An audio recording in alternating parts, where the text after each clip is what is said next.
Este es un tema donde hay tanta, por una parte, ignorancia, por otra parte, mala interpretación, y esto afecta a los cristianos, nos afecta. Si hay un tema que nosotros en la Biblia estamos entendiéndolo mal, tiene repercusiones espirituales en nuestro interior, porque no solo es leer la Biblia, sino también entenderla.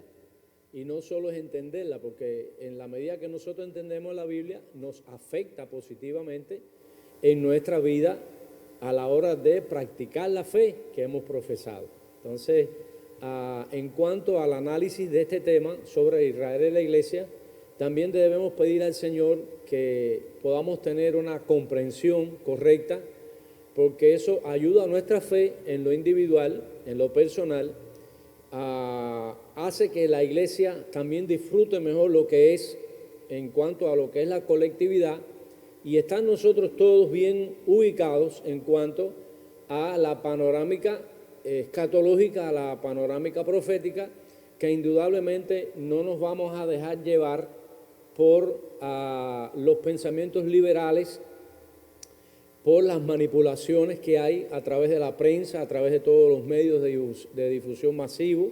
Es decir, usted entra a las páginas que transmiten enseñanzas bíblicas, y algunas veces a uno le da tristeza de escuchar tantas cosas que no tienen ni siquiera que ver con la Biblia, y están usando la Biblia como un pretexto para buscar popularidad, usar mensajes sensacionalistas, como la prensa alguna vez es sensacionalista.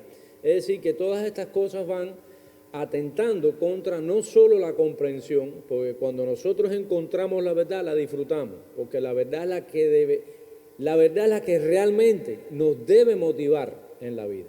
Los mensajes motivacionales tienen su base emocional, y valga la redundancia, y las emociones funcionan tan corto como dura el evento que lo está produciendo. Pero una verdad nos afecta no para un momento en el que tú descubres esa verdad, sino que modifica nuestra vida total para siempre. Es decir, que encontrar la verdad, encontrar la esencia correcta de lo que la Biblia enseña sobre un tema, eso nos hace un bien inestimable en nuestra alma. Entonces, el tema de Israel y la Iglesia es precisamente un tema que, entendiéndolo bien, nos va a producir ese bien del cual nosotros estamos hablando. Entonces, quizás vamos a refrescar algunas cositas, y comenzamos ahí leyendo el libro de Génesis en el capítulo 12, y vamos a leer el versículo 2, y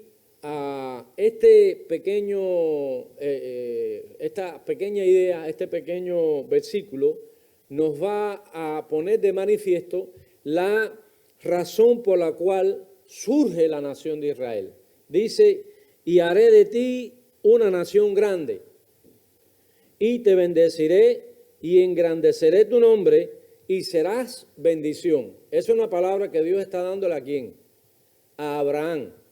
Es decir, que todavía la nación de Israel no existía. Está hablando aquí de los orígenes de la nación de Israel. Es decir, que el establecimiento de esta nación viene directamente de Dios. Y sabemos que cuando Dios hace algo, pues no nos cabe duda que Satanás trata de hacer lo contrario.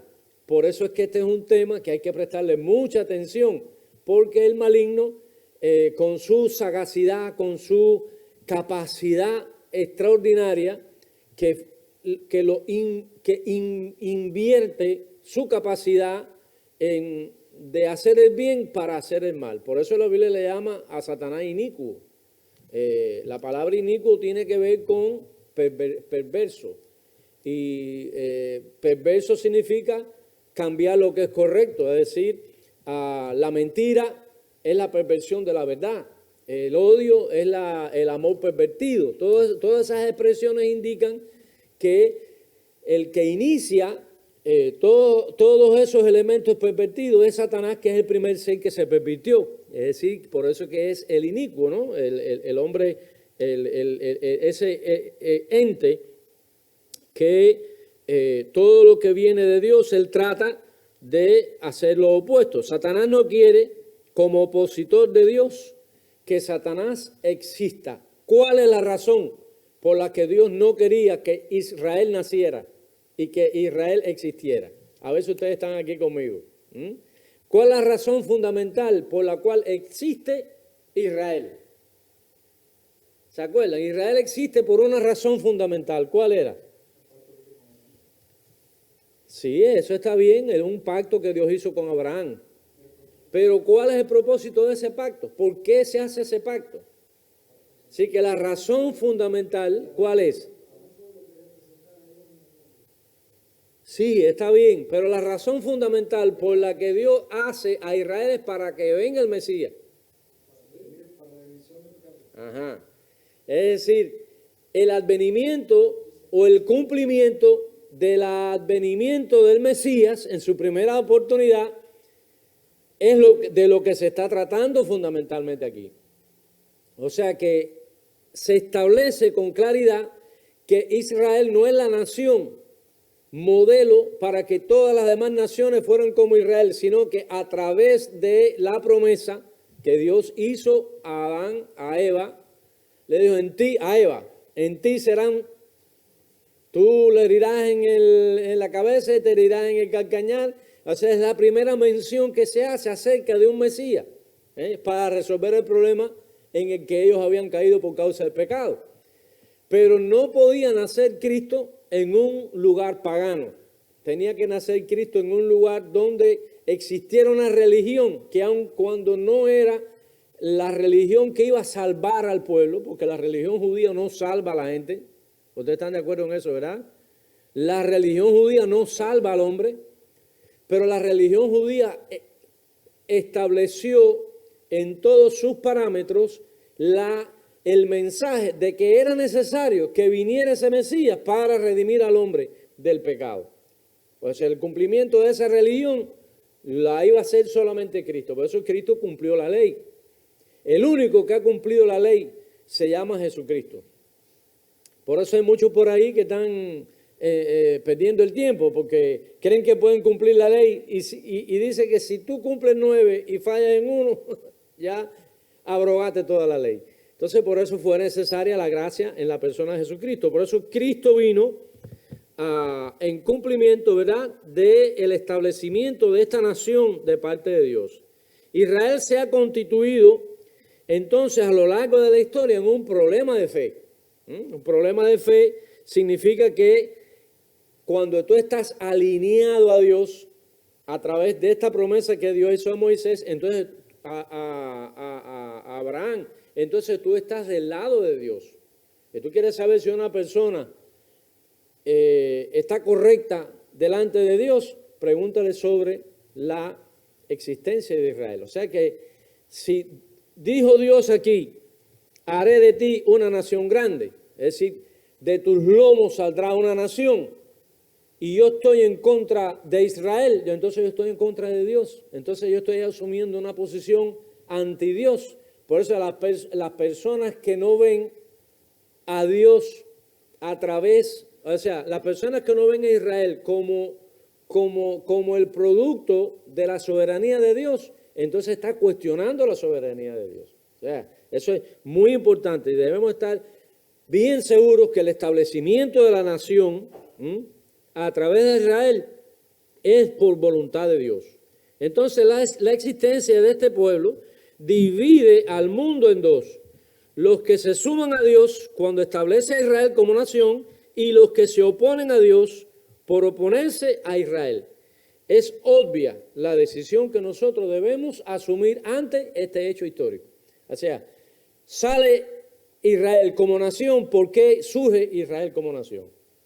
Fíjese, todas las demás naciones vienen como una consecuencia de la reproducción, de la inmigración, de la administración de sus capacidades. Y se van estableciendo etnias, se van estableciendo pueblos, se van estableciendo naciones. Ninguna es como Israel. Israel nace porque hay una intervención sobrenatural. ¿Cuál es la intervención sobrenatural? Abraham casi 100 años. Sara ya no podía parir. O sea, que algunas veces las crisis que llegan a nuestras vidas son permitidas por Dios porque a través de ellas Él va a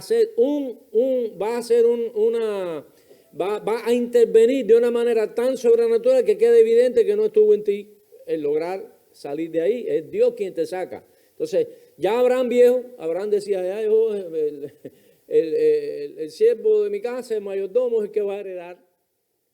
Pero Dios le dijo, no, tú, aquí él está haciendo un pacto con Abraham. Y Abraham le creyó a Dios. Y Abraham no tenía una Biblia, Abraham no tenía profetas, Abraham no tenía el Nuevo Testamento, Abraham creyó a Dios. Por eso es que se le llama el padre de la fe, porque inclusive cuando nace Isaac, ¿qué le dice el Señor? Dame a tu hijo único. Le dice, pues voy para allá, y lo llevó al monte. Y cuando levantó el cuchillo para cortarle el cuello, Dios tuvo que gritarle, porque si no él lo sacrifica. Entonces, el establecimiento de Israel como nación nos pone en una posición delante de Dios que define nuestra actitud hacia Él. Si aceptamos a Israel como nación, estamos de parte del Señor, estamos favorables al Señor. Entonces dice aquí, haré de ti una nación grande. Y no solo que haré una nación grande, dice, y te bendeciré. Y si nosotros reconocemos al Señor, reconociendo a Israel como nación, también a nosotros Dios nos va a bendecir. Este es un tema muy grande, ¿entiendes? Porque fue por la fe. No olvidemos nunca esto. Israel surge por la fe de Abraham, ¿sí o no? Porque Abraham creyó a Dios, surgió Israel. Antes que Israel naciese, entonces era por fe agradar a Dios, ¿sí o no? Entonces, ahí es donde fallan los judíos después, ahí es donde falla Israel después como nación. ¿Por qué? Porque ellos cambiaron la fe por la ley. Y Pablo por eso aclara grandemente que es por la fe, no por las obras de la ley, en cuanto a la salvación. Pero ya es un tema que no podemos irnos de aquí para no enredarnos mucho en tantas cosas al mismo tiempo. Pero sí es un elemento que nos ayuda a nosotros a disipar cualquier tipo de duda que tiene que ver precisamente con nuestra relación con Dios. Entonces, quien está de parte de Israel está de parte de Dios, y quien está en contra de Israel como nación está en contra de Dios. Y por tanto, si Dios bendice a Israel y a los que bendicen a Israel, entonces, ¿qué queda para los que no bendicen a Israel? Exacto, porque cuando no hay bendición, ¿qué hay? Maldición. Entonces, la maldición es un resultado ¿de qué? De la perversión. O sea, lo puro, lo limpio, lo honesto, lo correcto viene de Dios. Entonces, en el mundo del pecado, regido por Satanás, todo lo puro, todo lo honesto que viene de Dios, Satanás lo invierte. Entonces, una consecuencia de eso es la maldición. La maldición que viene por no reconocer a Dios y por no reconocer a su pueblo. Está claro hasta ahí, ¿verdad? Lo vamos entendiendo. Entonces, hermanos, muy interesante es esto. Por eso hablamos de la primera ley determinante de la historia que acabamos de mirar, que esta división es tan profunda que no solo determina en la iglesia entre quienes son modernistas o liberales o quiénes son los conservadores. Esto es un tema muy amplio. ¿Quiénes son los modernistas? ¿Quiénes son los liberales? Son todos aquellos que se oponen a Dios y que se oponen a los planes de Dios. Pero es más, este tipo de gente, este tipo de personas que asumen esas posturas, muchos de ellos se llaman cristianos. Muchos de ellos inclusive son pastores. Muchos de ellos inclusive son maestros de seminario, y hay seminarios que enseñan completamente diferente o de una manera distorsionada las enseñanzas fundamentales de las Escrituras. ¿Estamos comprendiendo eso? Por eso dice la Biblia, no todo el que me dice Señor, Señor, entrará en el reino de los cielos. Y dirán en aquel día, Señor, en tu nombre echamos fuera demonios, en tu nombre hicimos milagros, cosas iguales a los que a lo que hicieron aquellos que eran genuinos cristianos. Por eso que no podemos olvidar la preciosa ilustración que el Señor usa del trigo y la cizaña. O sea que el liberal muchas veces tiene obras que confunden con los genuinos cristianos que producen buenas obras. Entonces nos es un poco difícil identificar, por eso no es nuestra tarea identificar quién es cristiano o no es cristiano. Eso es algo que le toca a Dios. Sabemos que las personas que por la doctrina no están en la posición correcta se constituyen en enemigos de Dios y por tanto van a recibir maldición. La ausencia de la bendición es maldición. La ausencia de la luz, ¿qué cosa es?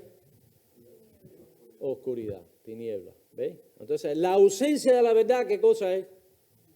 La mentira. Y la manipulación es hija de la mentira. La manipulación es hija de la mentira. La distorsión es hija de la maldad. Porque la verdad es lineal. La verdad te lleva de un punto a otro con mucha claridad. Entonces, muy interesante esto. Por eso es que esta primera ley determinante, por eso es que enfatizamos en el concepto, ley determinante. ¿Qué es una ley determinante? Una ley determinante es que inexorablemente va a suceder lo que está establecido dentro de ese criterio, dentro de ese concepto. ¿Ves? Y dice aquí, en este versículo, haré de ti una nación grande. Eso es una ley determinante. Como la ley de la gravitación. Es una ley determinante para que podamos tener vida en esta tierra, para poder estar sentados aquí. Si no existiera la gravitación, la gravedad, nosotros no podemos estar sentados, no podemos estar caminando. ¿Dónde estaríamos? No se sabe dónde. Pero es una ley determinante dentro de las leyes físicas para que haya vida en la tierra. ¿Es verdad o no? Entonces, para entender una doctrina bíblica, este concepto de verdad determinante es la que establece que hay un pueblo que Dios decidió que existiera, porque Dios es soberano y quiso que existiera. Y la razón fundamental para que ese pueblo exista, ¿qué dijimos ahorita que era? ¿Por qué razón existe Israel? La bendición no estaba en la nación de Israel, la bendición estaba en el Dios que estableció Israel. Entonces, a través de Israel vendría el cumplimiento de aquella promesa que Dios hizo en Génesis a Eva. O sea, ese Mesías que iba a venir para resolver el problema que causó Adán y Eva, como dice Romanos capítulo 12. En el primer Adán todos mueren. En el segundo Adán todos. ¿Cuál es el primer Adán? El del huerto del Edén. El segundo Adán, ¿cuál es? Jesucristo, que vino a través de la virgen que el Señor llamó, pero vino a través de la nación de Israel. Pero no por los judíos, sino por la promesa que Dios hizo a quién, a los padres. A Abraham creyó, le fue contada por justicia. Isaac creyó, a Jacob creyó, ellos fueron fieles al pacto. Y por eso se estableció la nación. Los judíos confundieron eso y hay muchos evangélicos muy confundidos. O sea que le dan valor místico a la nación y olvidan, en cierto sentido, el papel trascendente que tuvieron los padres, que son los que de verdad agradaron a Dios. La nación de Israel, todos los pactos, dígame un pacto que Israel cumplió. No hay un pacto que Israel haya cumplido. Pero la nación de Israel, como ley determinante en la historia, si usted va contra esa nación, usted va contra el Dios que estableció esa nación. Por eso nosotros no vamos a dejar de ver el pecado de la nación, pero no vamos a dejar de ver que es una nación que Dios estableció. Y el mérito que tiene Israel es que a través de él vino el Mesías. Si tú te esfuerzas por negar esto con respecto a Israel, tú tampoco estás aceptando al Mesías, su función divina, su función mesiánica. Y es muy importante entenderlo, ¿verdad? Como un análisis previo de la profundidad que tiene este estudio a partir después del segundo advenimiento de Jesucristo. Por eso dice ahí, engrandeceré tu nombre. Dice, esta es una ley que va a establecerse en la historia. Y Dios establece a Israel en el escenario histórico como una obra que Él quiso establecer. Y a partir de ese hecho, todo el que acepta esta acción soberana es seguidor de Dios. Y todo el que no acepta esta decisión soberana de Dios está en contra de Dios. Llámese como se llame. ¿Entiendes? Sabemos que los ateos, que los brujeros, que toda esa gente que tienen religiones de ese tipo, sabemos que están en contra de Dios. Pero lamentablemente muchos hoy han sacado a Israel del programa de Dios. Eso es otro extremo que nosotros no aceptamos. ¿Entiendes? Hay muchos que dicen, ya es la iglesia y ya Israel pasó a la historia. Ya Israel no tiene nada. Ese es un planteamiento completamente equivocado. Hasta aquí estamos entendiendo, hermano, para pasar al próximo punto. O sea, la primera ley determinante, ¿cuál es?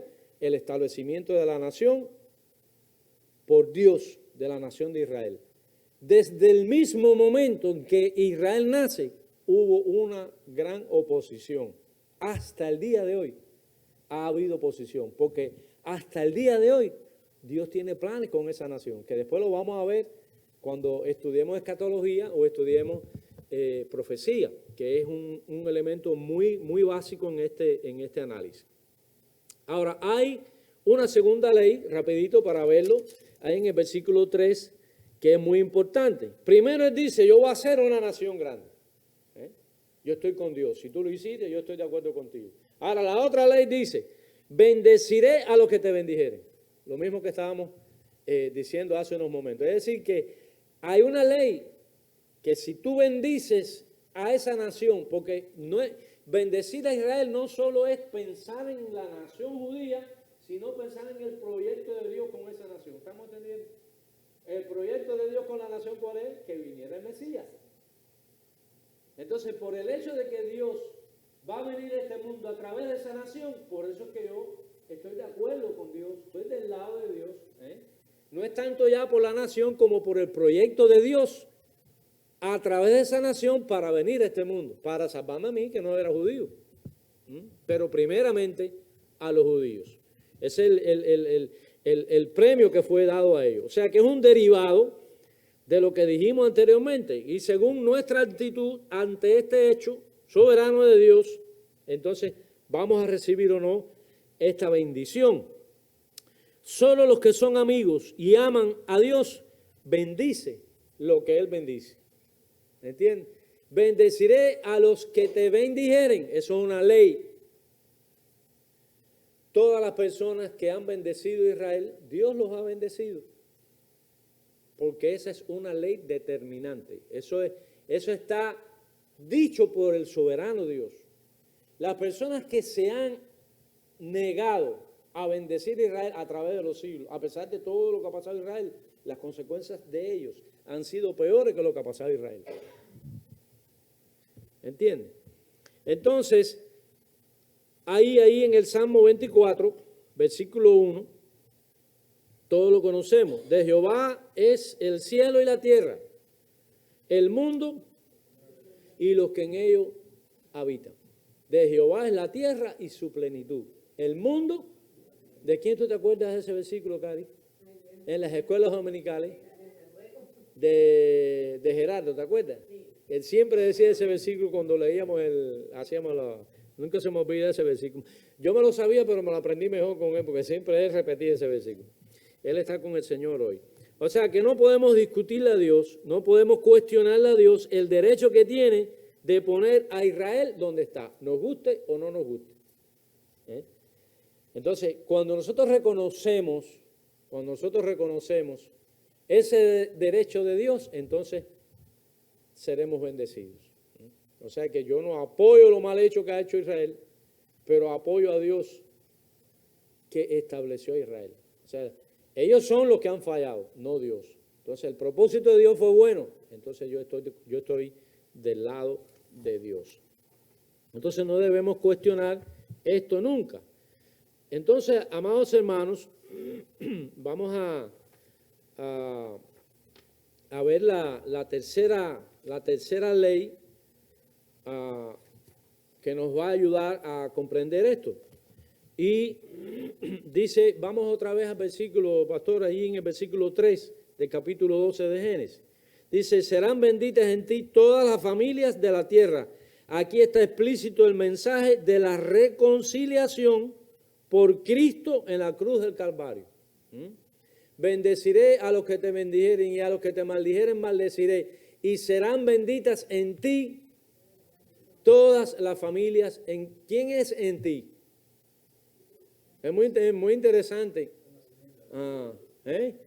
Es la simiente. Cuando habla de simiente no está hablando de la nación, sino de la simiente. Entonces está claro ahora entender de que existe la nación por causa de la simiente. ¿Comprendemos esa idea? Es decir, que cuando se habla de simiente se está hablando de quién, de aquella persona que le fue ofrecida a quién, a Eva. Tu simiente, porque tu simiente, Satanás te herirá en el calcañar y tú en la cabeza. Está hablando de la simiente de la mujer. Entonces, esa misma simiente es a la que se está refiriendo este versículo cuando dice, serán benditas en ti todas las familias de la tierra. ¿Qué quiere decir todas las familias de la tierra? Que no iban a ser solo los judíos.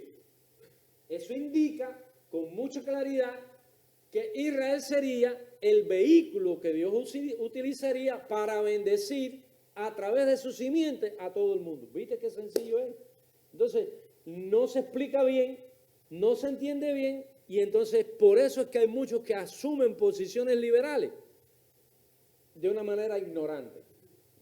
Entonces, Israel surge por mandato de Dios, primera ley. Todos los que están del lado de Dios, que es la segunda ley, serán bendecidos. Y este versículo aclara bien que esa simiente, fíjate que Pablo lo dice, si ustedes alguno puede buscar el versículo y lo encuentra. Pablo dice, y no se trata de simiente, sino de una. Habla de una simiente, no de muchas simientes, porque la simiente es específicamente a la persona prometida. Pero Cristo no iba a nacer en Ur de los Caldeos.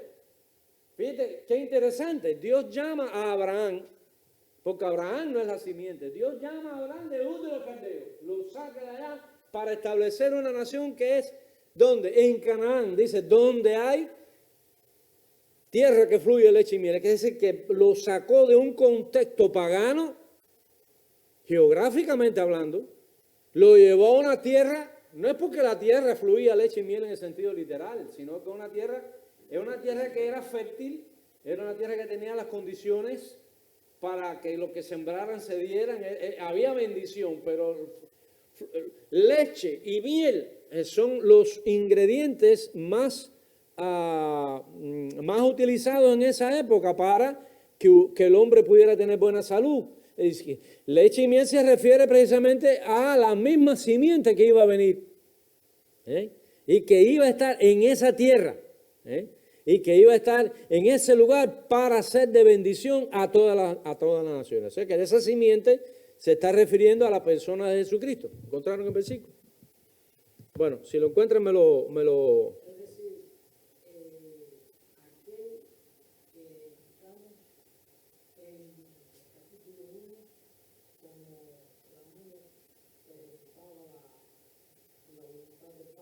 Ajá. Ahora está manifestado a través de la mujer como medio de manifestación. Exacto. Exactamente. Ustedes han entendido bien esa idea, que es muy importante que la entendamos. Gálatas 3:16. Pastor, ¿puede poner ahí el versículo? Gálatas 3:16. Entonces, hermano, que después estudiamos Gálatas y después también vemos el 6:16 para entender un poquito más sobre eso. Es decir, que en ese versículo dice, ahora bien, a Abraham fueron hechas las promesas. ¿Cuál es la promesa? En ti serán benditas todas las naciones. Esa es la promesa. ¿Cuál es el cumplimiento? El cumplimiento no solo es el establecimiento de la nación, porque si no fuera el propósito de Dios el que viniera el Mesías a través de esa nación, Israel no existiera. La única razón por la cual existe Israel es porque Dios venía a través de ellos. Es una nación monoteísta, una nación que tiene su propia religión, es una nación con una ley, una nación, todo lo que se necesitaba para que el Mesías viniera iba a ser en esa nación. A ellos se les cruzó los cables, después pensaron que era porque eran judíos que Dios los tenía que bendecir. Y no se daban cuenta que por Dios es que ellos habían sido nación. No dice, y a las simientes, como si hablase de muchos, sino como de uno, y a su simiente, la cual es ¿quién? Yo creo que eso está clarito, ¿verdad? Yo creo que eso lo podemos entender. La simiente es Cristo. Él es el cumplimiento de la promesa, el vino. Y déjeme decirle que el término promesa es muy importante porque una promesa es promesa ¿hasta cuándo? Muy bien, hasta que se cumple.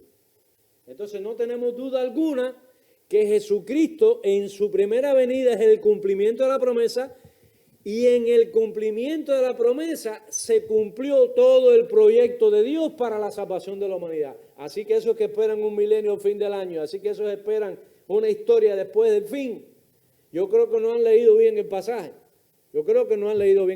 Porque por eso Juan dice en su primera carta, en la carta de Juan dice, aquel que niega que Jesús vino en carne, porque le está usando el término carne para especificar que en el primer advenimiento que vino como carne cumplió la función mesiánica. Ahora cuando Él venga a recoger la iglesia no viene como la carne que somos nosotros, Él viene glorificado con la gloria que Él tuvo antes que Él fuera engendrado, antes que el mundo fuese. Ahí hay ciencia, ahí tenemos que estudiar y tenemos que después analizar mucho mejor ese aspecto. Por eso dice, sino como uno. Y tu simiente, la cual es Cristo. Se nos va un amén ahí, ¿verdad? Dice que la simiente vino y en la carne, dice, semejante a los hombres, llevó Él nuestras enfermedades, como dice el profeta, llevó Él nuestros dolores. Eso fue en qué? En carne. Cumplió el programa eterno, que significa Él que en la cruz dijo Cristo, ¿qué cosa? Consumado es. No dejó nada pendiente. Jesucristo no dejó nada pendiente. Quiere decir que cuando Él venga, dice Hebreo, que Él no viene en relación con el pecado. Hay gente que creen que en el milenio se van a convertir gente, porque tienen una visión literalista del milenio y entonces es lo que confunde a muchas personas. Y cuando Él vuelve otra vez, no viene en relación al pecado, ¿cómo es que Él va a venir para salvar gente otra vez que están en el pecado? Eso es una argumentación muy simple, pero muy útil para poder entender este aspecto. Él cuando venga, viene a recoger a los salvos. Y los que no son salvos seguirán sin ser salvos. Ahora, hoy Israel no funge en la historia, en el plan de Dios, como pueblo escogido. Vamos a decir esto bien para no confundirnos, para que no... sino que ellos fungen en el plan de Dios como descendientes de los padres. Ellos son descendientes de los padres. Y vamos a entender esto leyendo, Pastor, por favor, 6:16. De ahí mismo de Gálatas, para que ustedes puedan entender un poquito más claro la idea que estamos trayendo referente a esta posición. Dice ahí Gálatas 6:16. Y a todos los que anden conforme a esta regla, paz y misericordia sea a ellos y al Dios, al Israel de Dios. ¿Cuál es el Israel de Dios? La iglesia. El Israel de Dios es el que hace conforme a esta regla, dice paz y misericordia a ellos y al Dios, al Israel de Dios. Así que es muy, muy importante entender esto. Todos los judíos que aceptan al Mesías, que aceptaron al Mesías, y todos los judíos que hoy aceptan al Mesías son pueblo de Dios. Ustedes están entendiendo, no es que Dios los desechó, dice Pablo, en ninguna manera ha desechado Dios a Israel. No los desechó. ellos no cumplieron con el plan. Por eso nosotros estamos estudiando los domingos por la mañana las 70 semanas de Daniel, y yo les exhorto a que lo vean porque eso nos ayuda un poco a entender este aspecto que estamos hablando. O sea que las 70 semanas de Daniel, cuando dice que vendría el príncipe y pondría fin a la prevaricación, pondría fin al pecado, eso es lo que Cristo hizo en la cruz. De ahí nace el Israel de Dios, el Israel espiritual. De ahí se cumple el proyecto que Dios tuvo con Adán, el proyecto que Dios tuvo con Abraham y el proyecto que Dios tuvo con la nación de Israel. Así que los judíos debían sentirse orgullosos por ser vehículos de Dios. O sea que no es que ellos son el plan de Dios para la humanidad. El plan de Dios para la humanidad, ¿quién era? La simiente que vendría a través de ellos. Que la gloria de Israel es esa. Entonces, si un judío entiende eso, oiga, está un paso más adelante de nosotros, porque ellos son parte de un proyecto a través del cual Dios vino a este mundo. ¿Entiende? Para salvar a toda la humanidad. Por eso dice, la salvación viene ¿de quién? De los judíos. Porque Jesucristo es judío. O sea, el mérito no se le puede quitar, pero hay que establecer bien los conceptos para que no haya contradicción que genere una mala interpretación en otros aspectos, ya sean proféticos, escatológicos, que nos van a regar, nos van a sacar de la idea correcta que trae este mensaje para nuestro bien. Es un tema mucho más amplio, pero podemos resumir lo que hemos hablado para ir terminando esta clase, a menos que ustedes quieran intervenir. Haciendo este resumen, podemos decir que Dios estableció a Israel como una nación por una decisión soberana. ¿Ustedes están entendiendo esto? Muy sencillo se dice, pero muy serio. Israel existe porque Dios quiso que existiera. ¿Hay quien puede ir contra eso? La nación de Israel existe porque Dios es soberano y quiso. Por eso no han podido destruirla. No han podido destruir a la nación de Israel. Ni Babilonia, ni los persas, ni los griegos, ni los romanos, ni Hitler, ni 2000 años que han estado vagando por el mundo, y hoy Irán quiere una bomba atómica para destruir Israel, porque no importa que los palestinos se mueran junto con ellos. Tienen una bomba atómica y se va a Israel y se van los palestinos y muchos ahí, pero dice que no importa, que los palestinos tienen para cada hombre 70 vírgenes allá en el paraíso, y ellos están locos porque le tiren con una bomba. Porque tienen esa mentalidad distorsionada y es una mentalidad, como decíamos ahorita, pervertida, porque ese es un pensamiento que procede del espíritu del anticristo, que es un espíritu satánico. Entonces, nadie va a poder alterar los propósitos y los planes de Dios. Segundo, todos los que tratan de alterar esta ley se destruirán ellos mismos. Eso es haciendo el resumen de estas leyes que hemos estudiado. Tercero, que el plan de Dios para bendecir al mundo, como decíamos ahorita, es a través de la iglesia, es donde se cumple esta palabra, ¿verdad? Y serán benditas en ti todas las familias de la tierra. Entonces, al surgir la iglesia, la bendición de Dios a través del Mesías, que vino por medio de la nación de Israel, llegó hasta dónde? Hasta los confines del mundo, ¿verdad? Hasta a los confines de la tierra. Así que es muy, muy bella esta experiencia. Y esta es la comunidad que Él ha lavado con su sangre, sean judíos o sean gentiles. No se nos puede olvidar eso.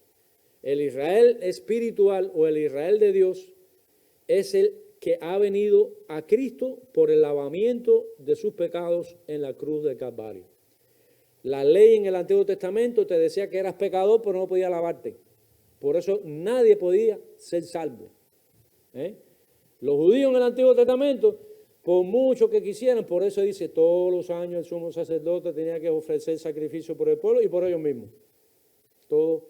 No había solución para eso. Era fastidioso eso.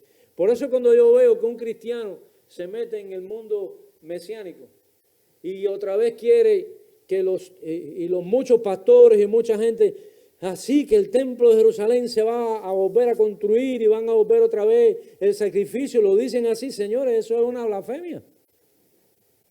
Eso es sepultar el evangelio otra vez.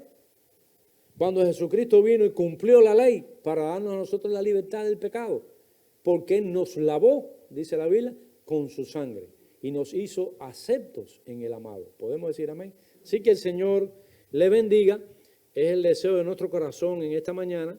Y si no hay otra, Tino, sí.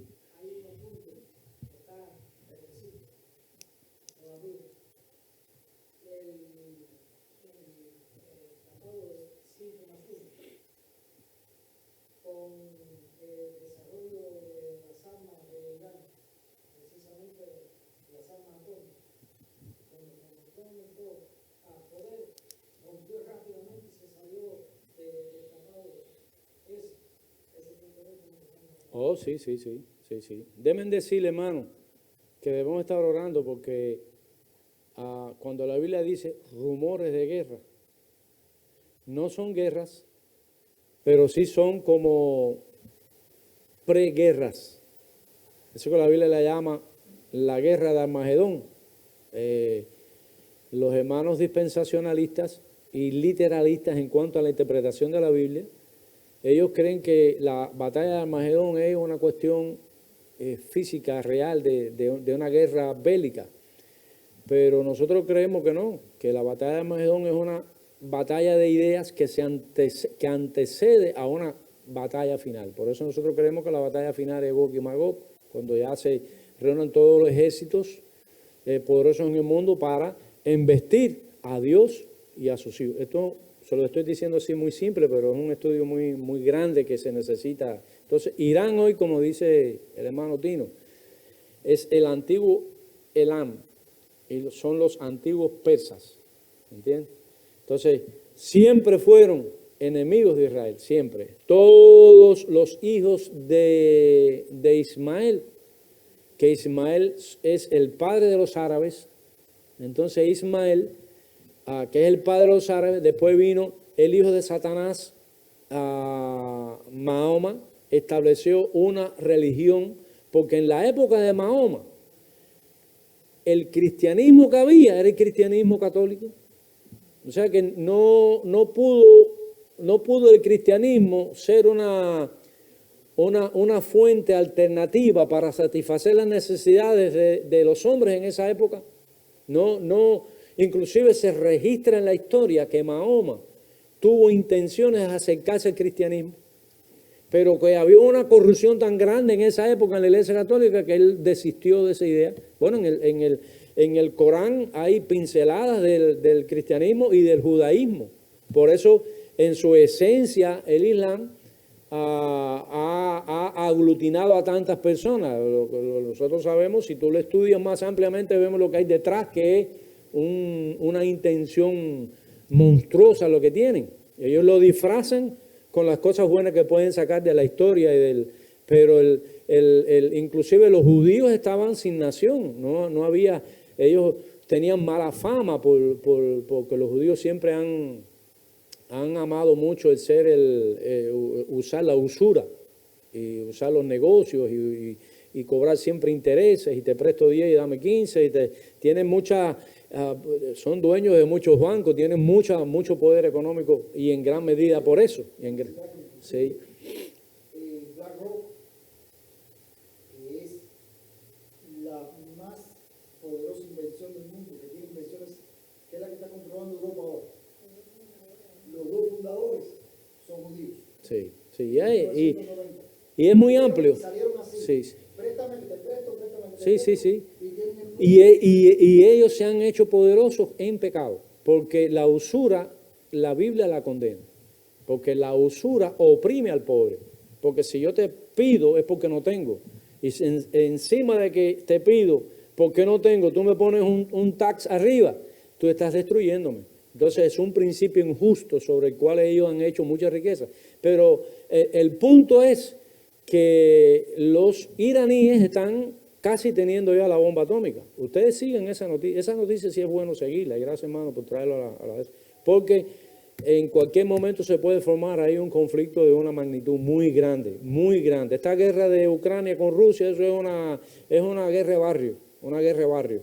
Pero esa sí puede ser una guerra porque hay una división grande entre el mundo musulmán, que son entre los chiitas y los sunís, que entre ellos están divididos. Y el presidente de este país hoy, el presidente que tenemos hoy, está haciendo negociaciones ocultas con Irán, a espaldas de Israel y a espaldas de Arabia Saudita, que es el enemigo religioso de Irán, porque el terrorismo nace en esas dos familias originales.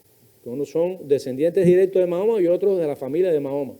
Entonces ahí es donde se divide. Ustedes estudian ese tema y tú te vas a dar cuenta por qué se ponen un fajo de dinamita en la barriga y se explotan en un mercado donde hay niños. El terrorismo surgió ahí y ellos lo han exportado a toda la humanidad. Entonces, estamos en tiempos donde debemos prestar atención a estos estudios. Es una pena que en muchos lugares no haya un espacio como este para hablar con sencillez, pero hablando de la Biblia como es, ¿entiendes? Yendo a la fuente y describiendo lo que la fuente habla para nosotros no estar sorprendidos con lo que está pasando. Yo me siento muy triste en ocasiones porque yo veo que hay muchos cristianos que están tan ansiosos y están tan atolondrados y están en tanta depresión como la gente del mundo. Eso no te tiene que sorprender cómo está el mundo, va a estar peor, la Biblia lo dice que va a estar peor. Que Dios le bendiga, hermano, gracias por la oportunidad.